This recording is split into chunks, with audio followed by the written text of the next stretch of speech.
আজকে আমরা শিখব রি লেখার নিয়ম। দেখেন তাহলে রি লিখতে হয় কিভাবে।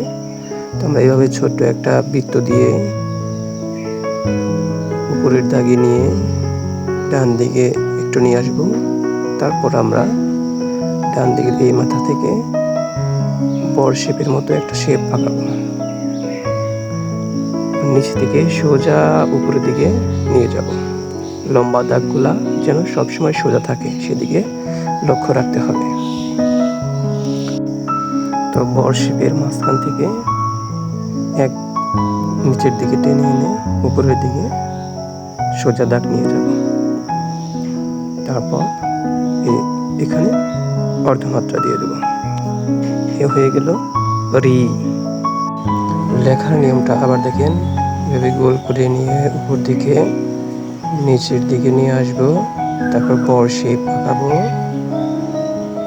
নিচে থেকে সোজা উপরের দাগ দিয়ে দেব।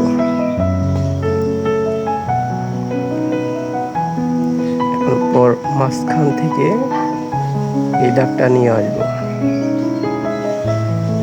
সোজা উপরে দিয়ে দেব। মাত্রা দিয়ে দিলে হয়ে গেল রি। নিচের এই অংশ নিচের দাগ থেকে হালকা একটু উপরে রাখতে হবে।